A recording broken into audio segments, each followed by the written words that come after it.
Good morning, Year 13. Welcome to our first remote learning session. Isn't this exciting? I hope you have had a wonderful weekend and enjoyed your first weekend of social distancing. What we're going to do today then is finishing off our section on 1918 through to 1931.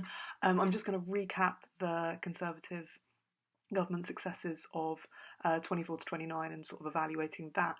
We're then going to do Women and the Flappers Act, and then finally do the 1929 Labour government. So you don't have to stare at my face for what could be 50 minutes, which could be quite weird. I've created a PowerPoint presentation, so that's going to be up on the screen instead. I'm trying to navigate all things iMovie. Who knows? It could go well. But please can you make sure that you have got your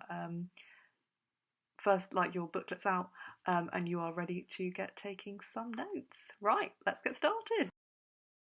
So first we're going to look at to what extent were the Conservatives successful from 1924 through to 29. So we're going to evaluate really four key people, and those four people are up on your screen. So Baldwin, Neville Chamberlain, Winston Churchill and Austen Chamberlain. So we'll start with Baldwin first, as he is the Prime Minister. Now, as Prime Minister, he was very much seen as a skillful politician. So an example of this would be ensuring that Churchill became Chancellor of the Exchequer, so someone who was quite a harsh critic, or could be quite a vocal critic, especially if we think about previously his alliance to Lloyd George, meant that he was under control with a really prestigious role within government. Now, he showed himself to also be quite an adept user of the new medium of broadcasting, so utilising the BBC incredibly well and radio, and he was also a moderate conservative. This has a really unifying force within the party. He has or follows or tries to follow peaceful and conciliatory foreign policies, and also there is the whole opposition to socialism at this time, as can be seen through the general strike, which we'll look at in a more of an economicsy sort of time period frame type whatever one of these are. So with obviously the Red Scare taking place in the 1920s, particularly with things like the Zinoviev letter, having the general strike crushed and sort of breaking off relations with communist Russia did actually ease people's sort of tensions and feelings. There was also a big rundown of defence spending, so it had reduced its options of foreign policy at this time, but that was seen to be positive at this time. Remember, the memories of the First World War are still pretty fresh in people's minds. Now, we need to look at the work of Neville Chamberlain, who was Minister for Health. So he basically had a 4-year plan of change from November 1924 with 25 proposed acts. 22 of those acts got passed, so these include things like food hygiene, medical training, health visitors and slum clearance. But also importantly, the Widows, Orphans and Old Age Pensions Act of 1925 gave pension rights to widows, dependent children and orphans of compulsory insured working men for an additional payment of 2p, and reduced the age at which old age pensions were paid to those who paid insurance to 65. So this totally extends the Act of 1911. So huge step towards relieving poverty, but it's still very dependent on workers' contributions. So critics would have brought that up as a bit of a problem, but we've got to remember this is a huge step forward. We've also got modernisation of local government. Remember, there have been real differences depending on where you were a local government person, I suppose. So it was trying to make sure that this was far more standardised across the country. So the modernised local government basically gave much wider powers to county and country borough councils, so they were then running a greater variety of services. They then received money from central government in the form of a block grant, and this was then done to help provide these services. So we also find that the old Poor Law of 1834, so workhouses, etc., that is gone under this under Neville Chamberlain's sort of work as Minister of Health. Chamberlain also ensured that agricultural land was derated, and industrial buildings and 75% of land and buildings owned by the four railway companies was also derated. So the whole point of this would have meant that land tax rates would have been less for these businesses. So that means that they can reduce costs and they can take on workers. Remember, unemployment is a real problem in 1924, 25 Britain. When you think about the general strike as well, so it's really significant that they're trying to put something like this in place to try and address the problem of unemployment. But in the grand scheme of things, it isn't exactly the most far-reaching measure. Now, Labour obviously opposes a lot of the changes to local government. So the reason for this is that it kind of stopped really generous local governments from giving extra payments out to the poor. It standardises that. So they don't particularly like it. And the Conservatives, including Chamberlain, actually do not believe in the derating of land. They think this is an inefficient system, but it's something that Churchill urges to happen. And that does indeed bring us on to Churchill. So he is our Chancellor of the Exchequer. He was rather surprised to get this post. He has very little financial knowledge. And he basically wants to try and reduce debt and spending. So there were cuts on the armed forces, and this fell under the 10-year rule, which I'm pretty sure we talked about last week. So this assumes that there's not going to be a major war for 10 years. So he also did come under pressure, though, to restore Britain to the gold standard. This was a bit of a problem. So in linking the pound back to gold, it made the pound more expensive. So previously it had been worth $3.40. Now it was up to $4.87. So this makes British exports far more expensive, and staple industries are particularly affected by that, especially coal. One of the big reasons for that is the Dawes Plan, where Germany is allowed to pay some of its reparations through coal, and cheap coal. So that means, why buy British coal when you could get cheap German coal? So especially places like France, for example. So we also find in this time period that 1.1 million are still on poor relief in 1923, and local authority debt stood at 1,200 million. So there is real long-term problems that the Conservatives haven't really dealt with. We also have no free or universal healthcare system. I mean, I suppose that's not particularly surprising, but over half of the army recruits in the late 1920s were rejected for ill health. And when we think back to the early 1900s, that's not, I suppose that is a real concern considering the debates over national efficiency. Slum areas and cities still persisted, and 40% of Scots lived in 2-bedroom cottages.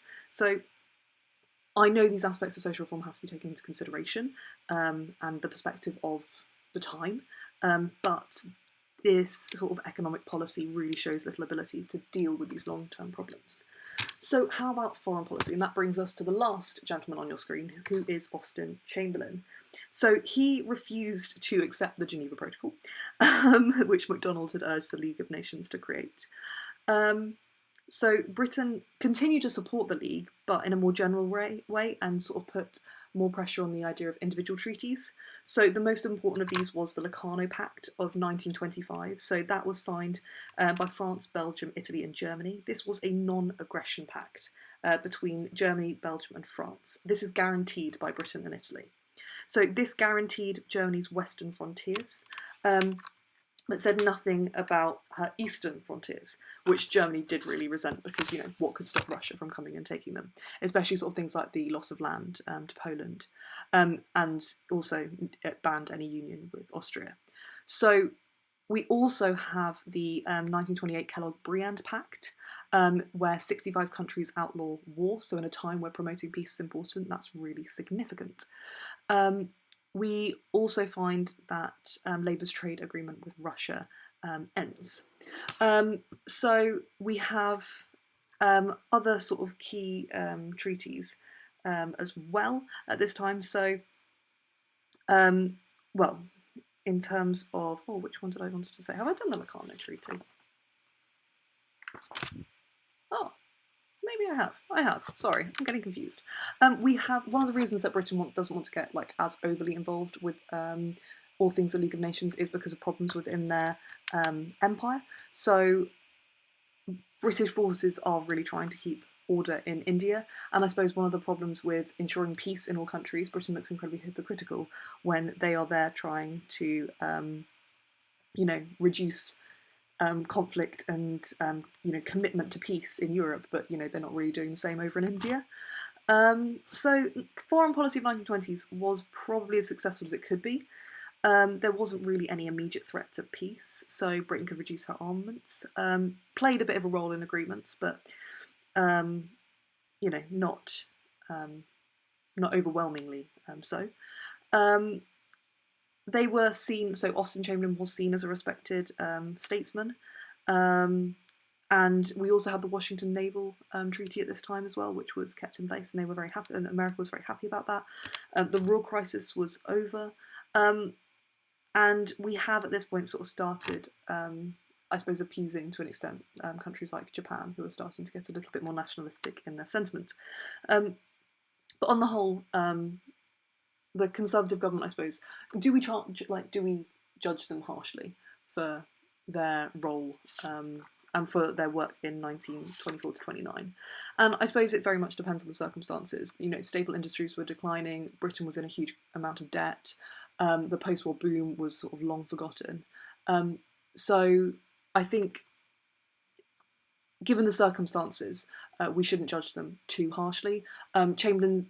Churchill's decision to return to the gold standard is something that he has been severely criticised for a while. But maybe, if you could make a table or something of the pros and cons of the Conservative government, that might be a really good way of trying to assess their success. Right, next we are moving on to changes for women. So we'll move on to the next slide. So in January 1918, we have the Representation of the People's Act. I'm sure you are well aware that it gives all men the vote as a result of the service of all men in World War I, and it gives women over the age of 30 with a property qualification the vote. Now, this obviously, changes start happening in the 1920s for women. So it did mean that another act in 1918 made women eligible to be chosen as candidates and elected as MPs, provided they were over the age of 21, which is a little bit weird considering that they wouldn't be able to vote until they were 30. So 16 women were candidates in the coupon election, but only one, who is Countess Constance Markievicz, who you can see on the slide, was elected. She was the first female MP. But she was a Sinn Féin candidate, and as we know, Sinn Féin do not take up their seats in Westminster. So our first female MP was actually Lady Astor, who takes up her seat in 1919, and she was a Conservative MP who won a by-election in Plymouth. So her husband had been MP there, but had resigned on taking his father's title in the House of Lords. So I don't know quite how. I don't know, maybe we can decide how deserved we think that was. But anyway, still quite a remarkable achievement. First female Liberal MP was elected in 1921. So political associations with women were now renamed. Long gone are the ones that we were sort of talking about before. And now we've got the National Union of Societies for Equal Citizenship. So it's not a suffragette movement, because the suffrage has been achieved. What we now want is equality. So lots and lots of things for them to campaign for: divorce, inheritance, nationality, pay, employment rights, etc. So after the First World War, women found it quite difficult, the fact that they were then back to their normal lives, and all independence and personal freedom had kind of been taken away from them, it felt. It also had meant, the deaths of so many young men had made it kind of difficult for some women to marry, and that was a social norm at the time. So there was some significant female discontent in 1919. Labour did propose to end all discrimination in law, work and voting rights, and the discrimination bill was passed by the Commons, but it was stopped by the House of.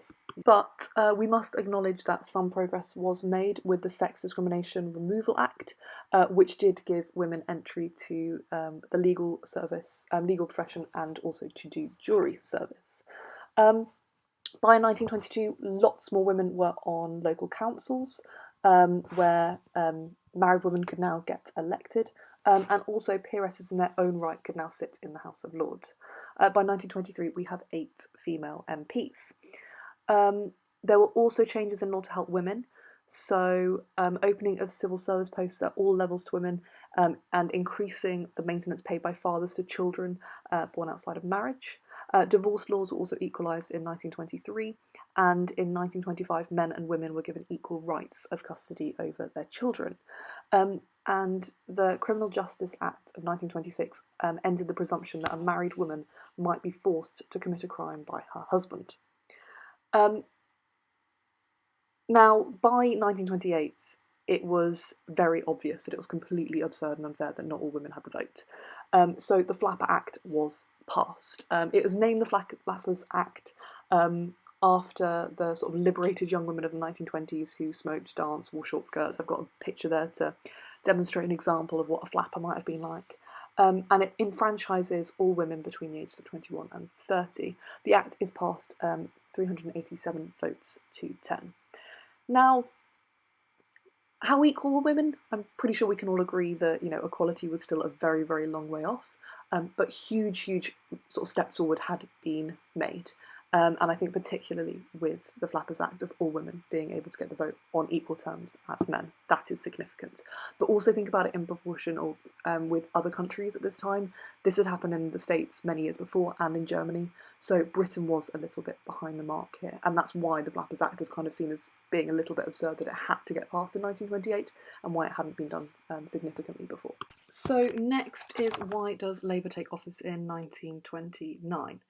I mean, if we look at the lack of effective and imagination of the Conservatives to deal with unemployment, that's kind of one of our key indicators for the Labour taking office again. I've got one of their campaign posters up on the slide. So, men and women workers, your chance at last. The work's closed, but the ballot box is open. So, pointing to those stable industries that had been forced to close down, and it was this idea that we are going to sort out unemployment, we are going to solve jobs. So, Labour at this time is moving somewhat away from socialism, and they offer a variety of plans to deal with the problem of unemployment. So, public works, electrification, assisted emigration. They do not suggest nationalising industries or redistributing wealth, and I think that really plays into their hands at this time. It's not too radical in what they're suggesting. The Conservatives offer very little, by contrast, and tell the voters, trust Baldwin, and that isn't really enough at this stage. So when the votes come in, we find that Labour have 287 seats, the Conservatives have 260 seats, and the Liberals only get 59. I've put the map up on the slide as well, so you can see the proportion of where those voters, or where the votes and where the seats are distributed. So Lloyd George was leading the Liberal push at this time, but he doesn't really inspire the trust of either Baldwin or MacDonald. Lloyd George is seen as being somewhat out of touch. The Liberal policies were seen as really quite socialist and quite left wing, which people didn't really want to get on board with. MacDonald's international status as well, which was established back in 1924, and his whole view of pacifism in the First World War was a real asset. Voters wanted to stay away from war. And that was really significant, especially when we've got such nationalist agitation in India. So something like, or maybe MacDonald will be able to ensure peace happens here. MacDonald had also taken quite a moderate line during the general strike, and he proved that he could put the national interest before that of Labour, or like workers. And that is seen to be quite significant with your more moderate voters. We also have if we look at those voting splits, if the Liberals and Conservatives formed a coalition, you've got a bit of a problem for Labour. But the likelihood is most of the Liberals would support Labour policies anyway, so it meant that Labour was more likely to take office, and Lloyd George's sort of more significant move to the left and left-wing economic ideals could hardly have supported the Conservatives. They're not going to create a coalition together. So another Labour government is formed, but this time dependent on Liberal support. It wasn't an official coalition, but it was a minority government.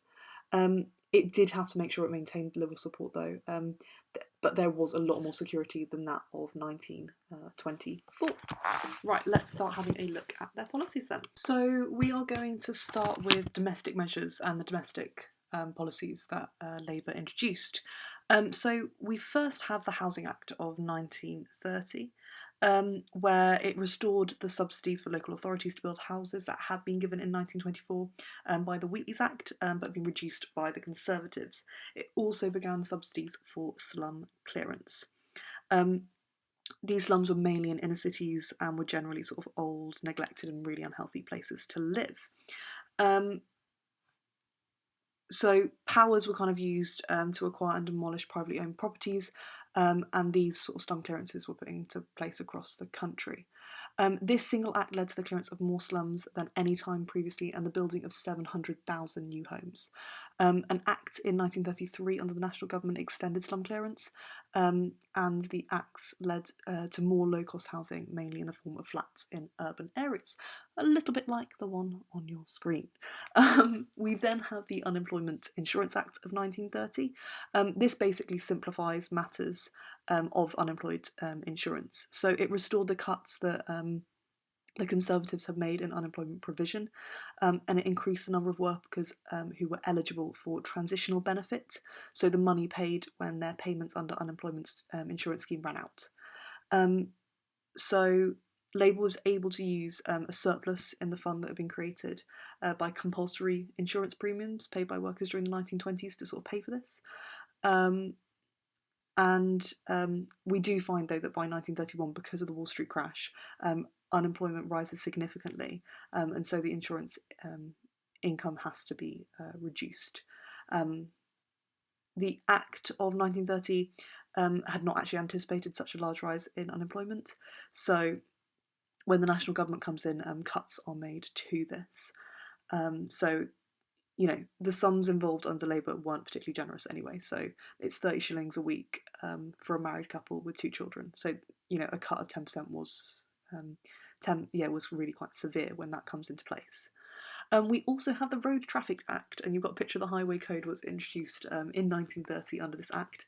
So there were almost 5,000 deaths in 1926 alone on the roads. I'm pretty sure at some point we Googled how many deaths were on the roads, like in last year or whatever, and you know it's scary when you think of what was happening in 1926. So driving offences were introduced, so dangerous driving and driving under the influence of drink were now illegal. Drivers now had to have third-party insurance, and driving tests were introduced, though initially it's only for disabled drivers. So more motor vehicles are under construction at this time, and we also have more regulation of buses and coaches. Obviously, speed limits actually are weirdly abolished. And not actually reimposed until 1934 after like a huge number of accidents happen. These measures are seen as pretty sensible. They weren't seen as radical, and people very much welcomed these. We also have an increase in state control in this time period. So, London Transport Bill of 31 brought London trams, buses, and underground under the public authority. So that was the London Passenger Transport Authority. Then another measure that was introduced was the Agricultural Marketing Act of 1931. This did increase controls over producers, and in principle it was accepted by both coalition partners and extended in the 1930s. There were many ambitions for reform, so they did propose wide-ranging electoral reform measures in February of 31, so things like ending the practice of plural voting.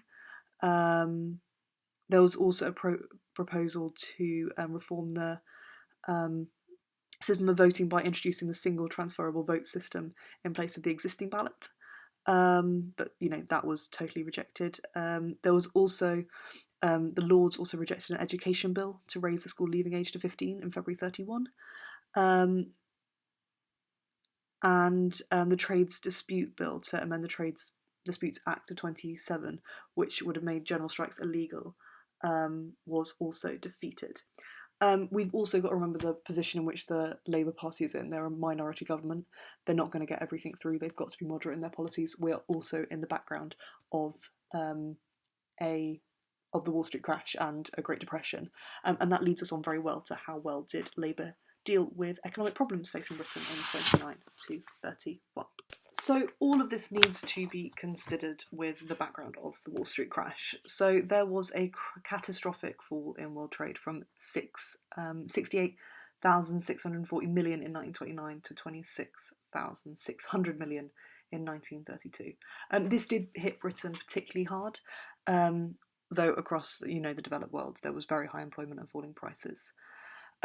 So what we're going to do is basically look at the extent to which Snowden, who is on your screen, like what measures did he take, and how did that change?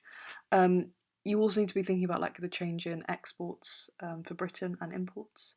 So the value in millions of exports for Britain in 1929 was 838, whereas by 1930 that's 435. That huge decrease in trade and global trade is really, really significant for Britain.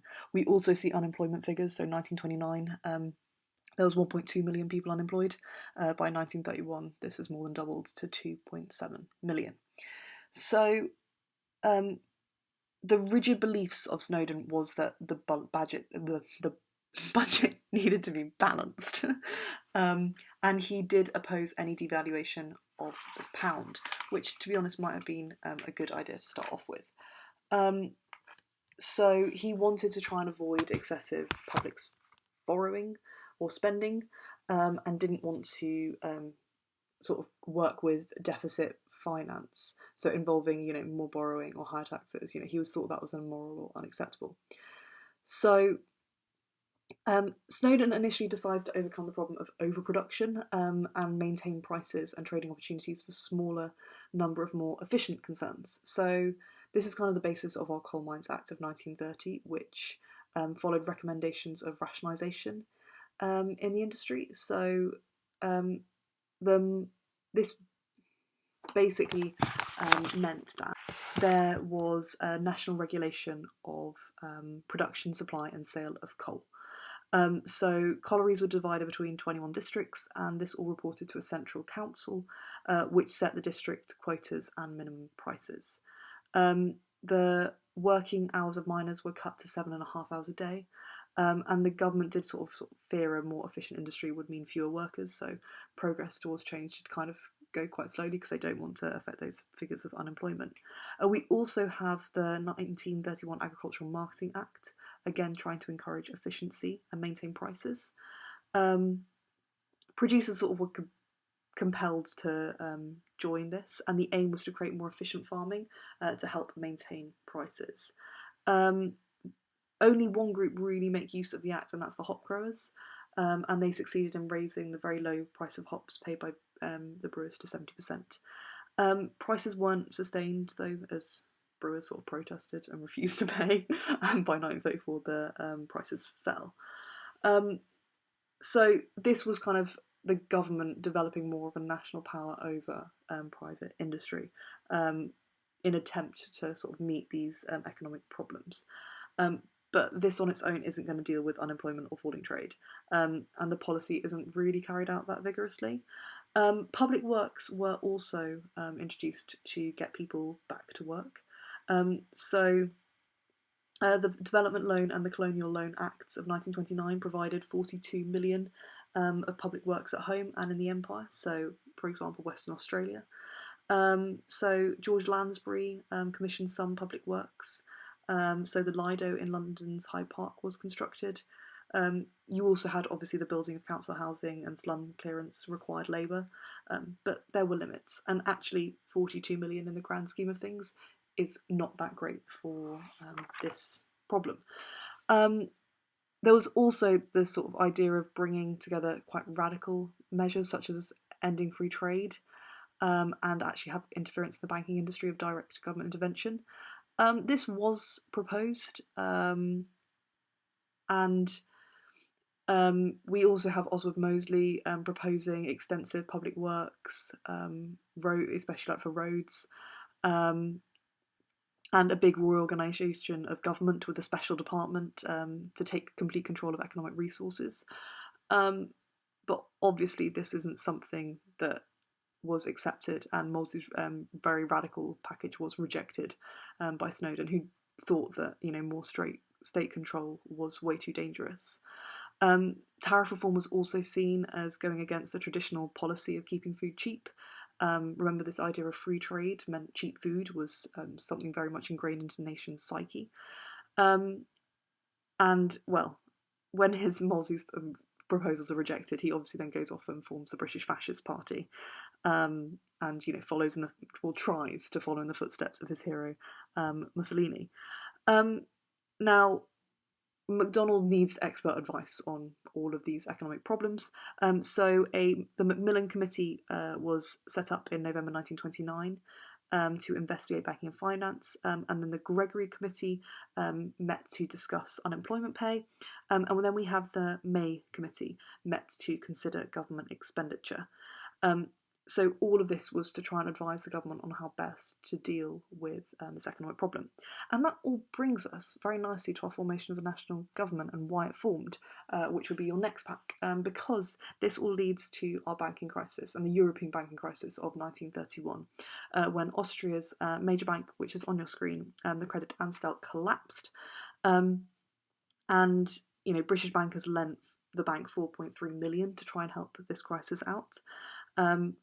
But more major banks started collapsing, and Britain couldn't really lend anymore. So German banks collapsed, as did the Bank of Geneva.